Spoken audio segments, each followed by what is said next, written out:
Hi friends, വളരെ നമസ്കാരം. Hit 3, HIT3. To be frank, very frank, ഒരുപാട് നെഗറ്റീവ്സ് കേട്ടതിന് ശേഷമാണ് ഈ സിനിമയ്ക്ക് പോയിട്ടുള്ളത്. കുറേ ഫ്രണ്ട്സ് വിളിച്ചിട്ടുണ്ടായിരുന്നു, കണ്ടിട്ടുള്ള ആളുകളൊക്കെ നെഗറ്റീവാണ് പറഞ്ഞത്. വളരെ ഒന്നോ രണ്ടോ ആളുകൾ മാത്രം നമ്മൾ സെർച്ച് ചെയ്യുമ്പോഴും യൂട്യൂബ് നോക്കിക്കഴിഞ്ഞാൽ ഒക്കെ അഭിപ്രായങ്ങളൊക്കെ വരുന്ന സമയത്ത് നെഗറ്റീവാണ് വന്നുകൊണ്ടിരിക്കുന്നത്.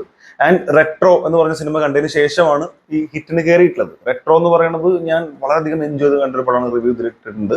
കുറെ മിക്സഡ് റിവ്യൂസ് ആണ് ഇപ്പൊ കേട്ടുകൊണ്ടിരിക്കുന്നത്. ബട്ട് അതും ഈ പറഞ്ഞ പോലെ എനിക്ക് തോന്നുന്നു അതിലെ പല സംഭവങ്ങളും പല ആൾക്കും മനസ്സിലായിട്ടില്ല എന്നാണ് എനിക്ക് തോന്നിയിട്ടുള്ളത്. അതിൽ മിത്തുമായിട്ട് കണക്ട് ചെയ്ത് പല കാര്യങ്ങളുണ്ട്. നായികക്ക് രുക്മിണി എന്നുള്ള പേരെന്തിനാ വന്നത് പോലും പല ആൾക്കും അറിയില്ല. അത് അവിടെ നിൽക്കട്ടെ. എന്തായാലും ഞാൻ ഭയങ്കരമായിട്ട് ഇഷ്ടപ്പെട്ട് കണ്ട സിനിമയാണ്. കാണാത്തവരുണ്ടെങ്കിൽ തീർച്ചയായിട്ടും കാണാൻ ശ്രമിക്കുക. നല്ല സിനിമയാണ്. സോ അതല്ല ഇവിടുത്തെ കാര്യം. സോ അതിനുശേഷം നേരെ ഹിറ്റിന് കയറണമെന്നുണ്ടായിരുന്നു. പിന്നെ നമ്മൾ സെർച്ച് ചെയ്ത് നോക്കുമ്പോഴും പല ആളുകളെ വിളിച്ചു നോക്കുമ്പോഴും കണ്ട ആളുകൾക്ക് അഭിപ്രായം പോരാ, അത്ര പോരാ എന്നുള്ളത് തന്നെയാണ് കേട്ടുകൊണ്ടിരിക്കുന്നത്. എന്തായാലും ഇതിന്റെ റിവ്യൂ ഇടണം എന്ന് മനസ്സിൽ ആഗ്രഹിച്ചാണ് ട്രെയിലർ കണ്ട സമയം മുതൽ. സോ നേരെ വന്നു, സിനിമയ്ക്ക് കയറി. ആൻഡ് അത്ഭുതം എന്ന് പറയട്ടെ സുഹൃത്തുക്കളെ, എനിക്ക് സിനിമ ഇഷ്ടപ്പെട്ടു, വളരെയധികം ഇഷ്ടപ്പെട്ടു. അത് എന്തുകൊണ്ടാണെന്ന് എനിക്കറിയില്ല, എനിക്ക് ഇഷ്ടപ്പെട്ടു. നല്ല സിനിമയായിട്ടാണ് എനിക്ക് ഫീൽ ചെയ്തിട്ടുള്ളത്. എത്ര പേര് കണ്ടു എന്ന് എനിക്കറിയില്ല. എന്തായാലും ദയവായി ഞാൻ പറയുന്നത് എന്തുകൊണ്ട് ഇഷ്ടപ്പെട്ടു എന്ന് പറയുന്നത് ഒന്ന് കേൾക്കാൻ ശ്രമിക്കുക. അവിടെ രണ്ട് കാര്യങ്ങളുണ്ട്. ഒന്നൊരു സിനിമയ്ക്ക് നമ്മൾ പോകുമ്പോൾ, പേഴ്സണലി ഞാനൊരു സിനിമയ്ക്ക് പോകുന്ന സമയത്ത് ആ സിനിമ അവരെന്താണ് പറയാൻ ആഗ്രഹിച്ചത് എന്നുള്ളത് കുറച്ച് സമയമാകുമ്പോൾ നമുക്ക് മനസ്സിലാവുമല്ലോ. അത് മനസ്സിലായി കഴിഞ്ഞാൽ പിന്നെ അവസാനം വരെ അവരത് വൃത്തിക്ക് ചെയ്തിട്ടുണ്ടോ എന്നുള്ളതാണ് ചോദ്യം. അതല്ലാതെ നമ്മൾ മനസ്സിൽ എന്തെങ്കിലും വിചാരിച്ചിട്ട് ഇത് ഇങ്ങനെയാണ്. കാരണം പല ആളുകളും പറയുന്നത് കേട്ടു, മാർക്കോ പോലെയല്ല സിനിമ. മാർക്കോ പോലെയല്ല, ഇത് ഹിറ്റ് 3 ആണ്. മാർക്കോ കാണണമെന്നുണ്ടെങ്കിൽ OTT വന്നിട്ട് വീണ്ടും പോയിരുന്ന് കണ്ടാൽ പോരെ. സോ മാർക്കോയ്ക്ക് അല്ലല്ലോ നമ്മൾ പോണത്, നാനിയുടെ ഒരു പടം കാണാനല്ലേ പോണത്. അപ്പൊ അത് ഒന്നാമത്തെ കാര്യം. രണ്ട്, നമ്മളൊരു സിനിമ കാണുന്ന സമയത്ത് അതിലെ ഡയറക്ഷൻ, അതിൽ അഭിനയിച്ചിട്ടുള്ള ആളുകൾ അഭിനയം എങ്ങനെയുണ്ട്, അതിലെ പാട്ടുകൾ എത്രമാത്രം നന്നായിട്ട് വന്നിട്ടുണ്ട്, അതിന്റെ ഫ്രെയിം എങ്ങനെയുണ്ട്, അതിന്റെ ക്യാമറ, സിനിമോട്ടോഗ്രാഫി, ലൈറ്റിങ്ങിനെ കുറിച്ച് നമ്മൾ കാണുമ്പോൾ ഉള്ള ഒരു ലൈറ്റിംഗ്, മനോഹരമായിട്ടുള്ള ഫ്രെയിമിന്റെ ഒരു ഭംഗി, ഇതൊക്കെ നമ്മൾ നോക്കും. And each and every department നമ്മളത് ക്ലോസ് ആയിട്ട് തന്നെ നോക്കും, നിരീക്ഷിക്കും. അതിനുശേഷമാണ് നമുക്ക് സിനിമ ഇഷ്ടപ്പെട്ടോ ഇല്ലെന്നൊക്കെ നമ്മൾ പറയാം. ആൻഡ് മൊത്തത്തിൽ ഒരു സാധാരണക്കാരൻ ആ സിനിമ കണ്ടാൽ അയാൾക്ക് എന്ത് ഫീൽ ചെയ്യുന്നു എന്നുള്ളതാണ് ഞാൻ പറയാൻ ആഗ്രഹിച്ചിട്ടുള്ളത്. കാരണം ഞാനൊരു സാധാരണക്കാരനാണ്. അങ്ങനെ നോക്കുമ്പോൾ നാനിയുടെ ഹിറ്റ് 3, HIT3 എന്ന് പറയുന്ന സിനിമ വളരെ മികച്ച സിനിമയാണെന്നുള്ളതാണ് എൻ്റെ പേഴ്സണൽ അഭിപ്രായം. നിങ്ങൾ കണ്ടിട്ടുള്ളവർക്ക് ആ അഭിപ്രായം ഉണ്ടെങ്കിൽ എന്തായാലും കമന്റിൽ രേഖപ്പെടുത്താം, അല്ലെങ്കിൽ നിങ്ങൾക്ക് കമന്റിൽ രേഖപ്പെടുത്താം, നിങ്ങളുടെ ചോയ്സ്. ബട്ട് എന്നെ സംബന്ധിച്ച് നല്ല രീതിയിലാണ് സിനിമ ചെയ്തു വെച്ചിട്ടുള്ളത്. സർട്ടിഫൈഡ് സിനിമയാണ്. പലപ്പോഴും വളരെ ചെറിയ, ഇപ്പൊ ഇന്നത്തെ വീട്ടിൽ കണ്ട സമയത്ത് വളരെ ചെറിയ കുട്ടികൾ 8-9 വയസ്സ് പ്രായമുള്ള കുട്ടികളെ വരെ കൊണ്ടുവന്നിട്ടുണ്ട്. അത് നിങ്ങൾ ചെയ്യരുത്, കാരണം ഒരുപാട് വയലൻസ് ആയിട്ടുള്ള രംഗങ്ങളുണ്ട്. എന്നാൽ മാർക്കോ കമ്പയർ ചെയ്യരുത്, ഇത് മാർക്കോ അല്ല. ബട്ട് ഇതിന് ആവശ്യത്തിലധികം വയലൻസ് ഉണ്ട്. ക്ലൈമാക്സിൽ മാത്രം, പല ആളുകളും പറഞ്ഞു കേട്ടു ക്ലൈമാക്സിൽ മാത്രമല്ല, അതല്ലാതെ ഒരുപാട് സ്ഥലങ്ങളിൽ അത് പറഞ്ഞ് നന്നായിട്ട് വയലൻസ് കാണിച്ചു പോകുന്നുണ്ട്. എന്നാൽ മാർക്കോ കമ്പയർ ചെയ്യാൻ നിൽക്കരുത്. വീണ്ടും പറയാണ്, ഇത് മാർക്കോ അല്ലല്ലോ. ഇനി ഹിറ്റ് 1ഉം 2ഉം കാണേണ്ടതുണ്ടോ 3 കാണാമെന്ന് ചോദിച്ചു കഴിഞ്ഞാൽ ഒരു ആവശ്യമില്ല. ഇതൊരു പക്ക സ്റ്റാൻഡ് അലോൺ മൂവി എന്ന രീതിയിൽ തന്നെ കാണാം. കാരണം ഞാൻ ഹിറ്റ് 1ഉം 2ഉം കണ്ടിട്ടില്ല. ഞാൻ നേരെ ഹിറ്റ് 3 ആണ് കാണുന്നത്. എനിക്കത് സ്റ്റാൻഡ് അലോൺ മൂവി പോലെ തന്നെയാണ് തോന്നിയത്. പിന്നെ പല ആളുകളും പറഞ്ഞു കേട്ടൊരു സംഭവം എന്നുള്ളത്, മുഴുവനായിട്ടും നായകനിലേക്ക് മാത്രം ഒതുങ്ങി പോകുന്നു. 1ഉം 2ഉം ഫുൾ ഒരു കേസ് അന്വേഷണവുമായി ബന്ധപ്പെട്ട് അങ്ങനെ പറഞ്ഞാണ്. ഞാൻ കണ്ടിട്ടില്ല, അതുകൊണ്ട് എനിക്ക് അതിനെ കുറിച്ച് അറിയില്ല.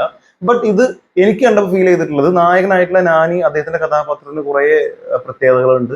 അദ്ദേഹം ഭയങ്കര ടെമ്പർ കയറുന്ന, ഭയങ്കര പ്രഷറുള്ള ഒരാളാണ്.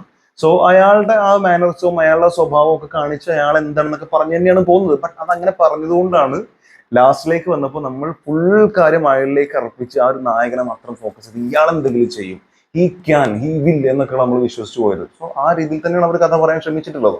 അത് ഭയങ്കര മനോഹരമായിട്ട് അവർ ചെയ്തിട്ടുണ്ട്. ആൻഡ് എസ്പെഷ്യലി നാനി മൂവി കാണുന്ന സമയത്ത്, നിങ്ങളൊരു നാനി സിനിമ ഇഷ്ടപ്പെടുകയാണെങ്കിൽ വളരെ ഡിഫറെന്റ് ആയിട്ടുള്ള അപ്രോച്ച് ചെയ്യാൻ ഡയറക്ടർ ശ്രമിച്ചിട്ടുണ്ടെങ്കിൽ പോലും അവിടെ നാനീസം എന്ന് പറയുന്ന സാധനം വ്യക്തമായിട്ടുണ്ട്. അത് ഭയങ്കരമായിട്ട് എൻജോയ് ചെയ്യാനും പറ്റും. അപ്പോൾ അതിൽ ഒരു ഗുളിക കഴിക്കുന്ന ഒരു സീനുണ്ട്. അങ്ങനെ കഴിച്ചിട്ട് വെള്ളമല്ല, നെഞ്ചിൽ കഴിച്ചിട്ട് പറഞ്ഞ് ഇറക്കി വിടുന്ന ഒരു സാധനമാണ്. അതൊക്കെ ഭയങ്കര രസമായിട്ട് ഫീൽ ചെയ്തിട്ടുണ്ട്. പിന്നെ ഇതിൽ പറയേണ്ടതില്ല, നായിക ശ്രീനിധി ഷെട്ടി, അതല്ലേ KGF നമ്മുടെ നായിക. പുള്ളിക്കാരിയുടെ എനിക്ക് ആകെ ഇതിൽ മോശമായിട്ട് ബോറെന്നും ഫീൽ ചെയ്ത ഒരേ ഒരു സംഭവം എന്ന് പറയുന്നത് ഒരു റൊമാൻറ്റിക് സീൻസ്. ഇവർ പ്രണയം പങ്കുവെക്കുന്ന കുറേ സാധനങ്ങൾ, അത് വളരെ ഫാസ്റ്റായും പോയി. പിന്നെ കുറേ സീൻസ്, അതിന്റെ പ്രധാന കാരണം ഒരു മലയാളം ഡബ്ബിംഗ് ആണ്. ഡബ്ബിംഗ് മോശം കൊണ്ടോ സൗണ്ട് മോശം കൊണ്ടോ അല്ല, ഡബ്ബിംഗ് ഒക്കെ വളരെ മനോഹരമായിരുന്നു. പക്ഷെ ആ ലിപ് ലിപ്പ് സിങ്ക് ചെയ്യുക, അത് കണക്ട് ചെയ്യുക എന്നുള്ളത്, അത് ഒപ്പിക്കണതിന്റെ ഒരു ബുദ്ധിമുട്ടുണ്ടല്ലോ പല സ്ഥലങ്ങളിലും. മലയാളം ഡയലോഗ്സ്, ഈ പ്രണയ സമയത്ത് പറഞ്ഞ ഡയലോഗ് ഒക്കെ ക്രിഞ്ച് സാധനമാണ്. അത് പോട്ടെ, അത് കുറച്ച് സ്ഥലങ്ങളിലേ ഉള്ളൂ കേട്ടോ. പിന്നെ ലാസ്റ്റ് എൻഡിലേക്ക് വരുമ്പോൾ കുറെ രസമായിട്ട് വന്നിട്ടുണ്ട്. ബട്ട് അതിന്റെ പ്രധാന പ്രശ്നം എന്ന് പറയുന്നത് പല സ്ഥലങ്ങളും 5-6 സ്ഥലത്ത് നാനിയുടെ വോയിസിന്റെ അവിടെ മ്യൂട്ട് ആയിട്ടുണ്ട്. ആൻഡ് ശ്രീനിധി ഷെട്ടി പറയുന്ന പല സ്ഥലത്തും കുറച്ച് സ്ഥലം വിഴുങ്ങിയിട്ടാണ് അടുത്ത സംഭവം വരുന്നത്. ഒപ്പിക്കൽ നമുക്ക് ഭയങ്കരമായിട്ട് ഫീൽ ചെയ്യുന്നുണ്ട് എന്നുള്ളതാണ്. അത് ഒഴിച്ചു നിർത്തിയാൽ വേറൊരു ബോറ് സംഭവം എനിക്കിതിൽ ഫീൽ ചെയ്തിട്ടില്ല. ആൻഡ് എൻഡിലേക്ക് വരുമ്പോൾ ക്ലൈമാക്സ് ഒക്കെ വളരെ മനോഹരമായിട്ട് ചെയ്തിട്ടുണ്ട്. നമ്മൾ ട്രെയിലർ കണ്ടിട്ടുള്ള പല സംഭവങ്ങളും നന്നായിട്ട് ചെയ്തിട്ടുണ്ട്. അത് നന്നായിട്ട് എന്ന് പറഞ്ഞാൽ ഭയങ്കരമായിട്ട് നമ്മൾ ജോൺ വിക്ക് സ്റ്റൈൽ കൊണ്ടുവരാൻ ശ്രമിച്ചായിട്ട് എനിക്ക് തോന്നി. കാരണം ഒരു ജോൺ വിക്കിലുണ്ട്, നിങ്ങൾ കണ്ടിട്ടുണ്ടെങ്കിൽ തീർച്ചയായിട്ടും നിങ്ങൾക്ക് അറിയാം, കാണാതിരിക്കാൻ ചാൻസ് ഇല്ല. ഓരോ സ്ഥലത്തോട്ട് പോകുമ്പോൾ ഓരോ വഴിയിലൂടെയും പോകുന്ന സമയത്ത് ആ ചുമരിലൊക്കെ കുറെ വാളും പരിചയും മറ്റു സംഭവങ്ങളും കോടാലിയൊക്കെ വെച്ചിട്ടുണ്ട്. അതൊക്കെ യൂസ് ചെയ്തിട്ടുള്ള സംഭവം. അതുപോലെ ഡിസ്റ്റൻസിലുള്ള വില്ലനെ ആ സാധനം ഇങ്ങനെ പിടിച്ചിട്ട് എറിഞ്ഞിട്ട് കൊള്ളിക്കുന്ന സാധനം, ഈ സാധനങ്ങൾ കുറേ യൂസ് ചെയ്തിട്ടുണ്ട്. അത് ശരിക്കും എനിക്ക് തോന്നുന്നു അതിന് ഇൻസ്പയർ ആയിട്ട് ചെയ്ത് തന്നെ ആയിരിക്കാം. എന്തായാലും അത് മനോഹരമായിട്ട് വന്നിട്ടുണ്ട്. അതുപോലെ ഇദ്ദേഹത്തിന്റെ കൂടെയുള്ള മറ്റു പല കഥാപാത്രങ്ങൾ ആൻഡ് ഇദ്ദേഹം ഈ ക്ലൈമാക്സിലേക്ക് എത്താൻ വേണ്ടി ചെയ്യുന്ന കുറച്ച് പ്രവൃത്തികൾ, അതൊക്കെ മനോഹരമായിട്ട് വന്നിട്ടുണ്ട്. അതുപോലെ CGI യൂസ് ചെയ്തിട്ടുള്ള കാര്യങ്ങൾ, എനിക്ക് തോന്നുന്നു ഒരു കഴുകനൊക്കെ യൂസ് ചെയ്ത് കുറച്ച് ഓവറെല്ലാം ചില സീൻസിൽ എങ്കിൽ പോലും അത് മനോഹരമായിട്ട് തന്നെ ബോറില്ലാത്ത രീതിയിൽ അവർ പ്ലേസ് ചെയ്തിട്ടുണ്ട്. അങ്ങനെ മൊത്തത്തിൽ ഹിറ്റ് 3 എന്ന് പറയുന്ന സിനിമ എന്നെ സംബന്ധിച്ചിടത്തോളം ഒരു നാനി പടമായിട്ട് കാണാൻ പറ്റുന്ന, എന്നാൽ ഇവർ പറഞ്ഞ പോലെ ആവശ്യത്തിന് വയലൻസ് ഉള്ള, നല്ല ആക്ഷൻ സീക്വൻസ് ഉള്ള, അത് ആക്ഷൻ സീക്വൻസ് എന്ന് പറയുമ്പോൾ ഭയങ്കര സ്റ്റൈലിഷ് ആയിട്ടുള്ള പല സംഭവങ്ങളുള്ള, പിന്നെ ഒരു ഇപ്പോ ഇതിൽ തന്നെ പറയുന്ന ഒരു കാര്യം, അതായത് ഈ സിനിമയിൽ നെഗറ്റീവ് പറയുന്ന ആളുകൾ ഒറ്റ കാര്യം ചിന്തിച്ചാൽ മതി. ഈ സിനിമയിൽ തന്നെ പറയുന്നുണ്ട് HIT എന്ന് പറയുന്നത് പോലീസിലെ സൈക്കോ ആണെന്നുള്ളത്. അത് അതുപോലെ തന്നെ കാണിച്ചിട്ടില്ല. പോലീസിൽ ഒരു സൈക്കോ ഉണ്ടെങ്കിൽ ആ സൈക്കോ എങ്ങനെയായിരിക്കും?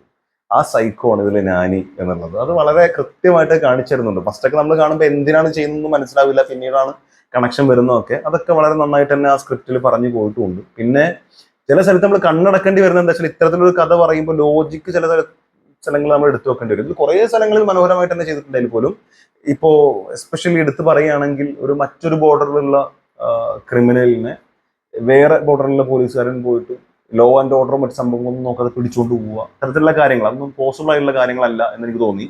നിയമപരമായി അത്ര വ്യക്തമായിട്ട് അറിയില്ലെങ്കിൽ പോലും അത് നമുക്ക് ഒരു കോമൺ സെൻസ് വെച്ച് നോക്കിയാൽ തന്നെ നമുക്ക് അറിയാം അങ്ങനെ ചെയ്യുന്നതിൽ കുറച്ച് ലിമിറ്റേഷൻസ് ഉണ്ട്. ബട്ട് അതൊന്നും കാര്യമാക്കാതെ ഈ സിനിമയ്ക്ക് വേണ്ടിയിട്ട് അവർ സിനിമാറ്റിക് ആയിട്ട് ചിത്രീകരിച്ചിട്ടുണ്ട്, അല്ലെങ്കിൽ ഡ്രമാറ്റിക് ആയിട്ട് ചിത്രീകരിച്ചിട്ടുണ്ട്. ബട്ട് കണ്ടിരിക്കാൻ നല്ലതായിരുന്നു. ലോജിക്ക് യൂസ് ചെയ്ത് കഴിഞ്ഞിട്ട് ബുദ്ധിജീവിയായിട്ട് കാണാതിരുന്നാൽ അത് ശരിയാവില്ല. സോ അങ്ങനത്തെ ചില പ്രശ്നങ്ങളേ ഉള്ളൂ.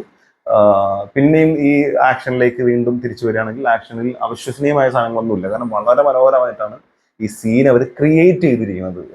കാരണം ഇത്തരത്തിൽ ഒരു കഥാപാത്രം, അതായത് നാനിയുടെ ഈ ഒരു കഥാപാത്രത്തിനെ അവർ ആർക്ക് കൊടുത്തത് കൊണ്ട് തന്നെ എൻഡിലും അതിലെ പല സ്ഥലങ്ങളും അയാൾ ഓരോ കാര്യങ്ങൾ ചെയ്യുന്ന സമയത്ത് നമുക്കത് ആ ഇയാൾക്കത് പറ്റും എന്നുള്ളൊരു എന്താ പറയുക, ഒരു വിശ്വാസത ഉണ്ടാക്കാൻ ആ കഥക്ക് സാധിച്ചിട്ടുണ്ട് എന്ന് എനിക്ക് തോന്നി. പിന്നെ ഇതിൽ പാട്ട് കാര്യങ്ങൾ, മ്യൂസിക് സാധനങ്ങളൊക്കെ ആവശ്യത്തിനേ ഉള്ളൂ. അതൊക്കെ നന്നായിട്ട് വന്നിട്ടുണ്ട്. ആൻഡ് BGMs ആണെങ്കിലും ഒരു ഇറിറ്റേഷൻ പോലത്തെ സാധനമൊന്നുമില്ല. ആൻഡ് ഇറിറ്റേഷനിലേക്ക് വന്നപ്പോൾ ഒരു സ്ഥലത്ത് ഭയങ്കര ഇറിറ്റേറ്റ് ആയിപ്പോയി, ശരിക്കും ഇറിറ്റേറ്റ് ആയിപ്പോയി. കാരണം അതിലൊരു സീനിൽ ഒരാൾ അങ്ങനെ കെട്ടി തൂക്കിയിട്ടിരിക്കണം, ക്യാമറ ഇങ്ങനെ വന്നിട്ട് ഇങ്ങനെ കറങ്ങിയിട്ട് ഇങ്ങനെ പോയിട്ട് ഇങ്ങനെ കറങ്ങി, പിന്നെ ഇതിലെ പോയിട്ട് ഇങ്ങനെ കറങ്ങി, പറയുമ്പോൾ തന്നെ എനിക്ക് ദേഷ്യം വരണ്ടാവും.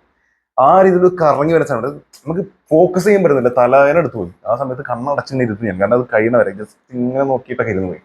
കാരണം അല്ലാതെ കഴിയില്ല. അത് ഭയങ്കര ഇറിറ്റേഷൻ ആയിരുന്നു. ആൻഡ് എനിക്ക് മാത്രം എൻ്റെ കൂടെ ഉണ്ടായിരുന്ന 3-4 പേരുണ്ടായിരുന്നു, അവർക്കൊക്കെ അത് കറക്റ്റ് എക്സാക്ട്ലി ഞാൻ ഈ പറഞ്ഞ ഫീലിനെ ഉണ്ടായിട്ടുള്ളത്. കാരണം ഭയങ്കര ഈ ചെന്നിക്കുത്ത് ഉണ്ടാവാറില്ല, അങ്ങനത്തെ ഒരു ഫീൽ ഉണ്ടായിപ്പോയി. കുറച്ചേരം കൂടെ നോക്കിയിരുന്നെങ്കിൽ സത്യമായിട്ട് തലവേദന എടുത്ത് തല ഇറങ്ങിയിരുന്നേനെ, പടം പിന്നെ എൻജോയ് ചെയ്യാൻ പറ്റാത്തൊരു അവസ്ഥ. അങ്ങനത്തെ ഒരു സാധനം വന്നു. അത് ആ ക്യാമറയിൽ ഫ്രീഡം കൊടുത്തപ്പോൾ തോന്നിയാസം ചെയ്ത് വെച്ചേക്കാൻ തോന്നിപ്പോയി. അങ്ങനത്തെ ഒരു സ്ഥലം ഉണ്ടായിരുന്നു. അത് ഭയങ്കര ഇറിറ്റേഷൻ ആയിരുന്നു. ബാക്കിയൊക്കെ മനോഹരമായിരുന്നു. നമ്മൾ എന്തെങ്കിലും വിചാരിച്ചിട്ട് അത് കാണണം എന്ന് പറഞ്ഞു പോകാതെ അവരെന്താണോ നമുക്ക് ഡെലിവർ ചെയ്യാൻ ഉദ്ദേശിച്ചിട്ടുള്ളത് അത് വൃത്തിക്ക് ചെയ്തിട്ടുണ്ടോ എന്ന് കാണാൻ പോയി കഴിഞ്ഞാൽ തീർച്ചയായിട്ടും എൻജോയ് ചെയ്യാൻ പറ്റുന്ന നല്ല സിനിമ തന്നെയാണ് ഹിറ്റ് 3. അതുപോലെ റെട്രോ കണ്ടതുകൊണ്ട് ഈ പല നെഗറ്റീവ്സും വരുന്നതുകൊണ്ടും പറയാണ്, നേരിട്ട് പടം കാണാൻ പോവുക, എൻജോയ് ചെയ്യാൻ പറ്റുന്ന പടം തന്നെയാണ്. ഭയങ്കര മഹാസംഭവം എന്നും പറഞ്ഞ് ആരും ഒരു പടത്തിനും പോകാതിരിക്കുകയാണെങ്കിൽ നന്നായിട്ട് എൻജോയ് ചെയ്യാൻ പറ്റുന്ന സിനിമ തന്നെയാണ്. ആൻഡ് എൻ്റെ കൂട്ടത്തിൽ വീണ്ടും പറയേണ്ട ഒരു കാര്യമുണ്ട്, ഈ സിനിമ കുറച്ച് പേരെ ഉള്ളായിരുന്നു. എൻ്റെ തിയേറ്ററിൽ നിന്ന് ഇറങ്ങി കഴിഞ്ഞപ്പോൾ നിറച്ച ആളാണ്. ഒരു കാല് കുത്താൻ സ്ഥലമില്ലാത്ത പോലെ കാറും ഇതൊക്കെ നിരത്തിയിട്ടേക്കാണ് ഫെയർലാൻഡിലൊക്കെ. ബിക്കോസ് ഓഫ് ഓൺലി ബ്രാൻഡ് ലാലേട്ടൻ തുടരും, തുടരും, ഇനിയും തുടരും. അത് പറയാതിരിക്കാൻ വയ്യ, കാരണം അമ്മാതിരി ഒരു ഫീൽ ചെയ്ത് പുറത്തിറങ്ങി കഴിഞ്ഞപ്പോൾ നിറച്ച ആളുകൾ, അത് ഭയങ്കരമായിരുന്നു. സോ അതും കൂടി കൂടുതലൊന്ന് പറഞ്ഞു എന്നേ ഉള്ളൂ. എന്തായാലും നിങ്ങൾ ഏതൊക്കെ പടം ഇന്ന് കണ്ടു, അല്ലെങ്കിൽ ഏതൊക്കെ പടമാണ് കാണാൻ പോകാൻ നിൽക്കുന്നത്, നിങ്ങൾ കണ്ട പടങ്ങളുടെ അഭിപ്രായം എന്താണെന്നുള്ളത് തീർച്ചയായിട്ടും കമന്റ് രേഖപ്പെടുത്താൻ ശ്രമിക്കുക. Thank you so much watch this video. അടുത്ത വീഡിയോ കാണാം. അന്നുവരെ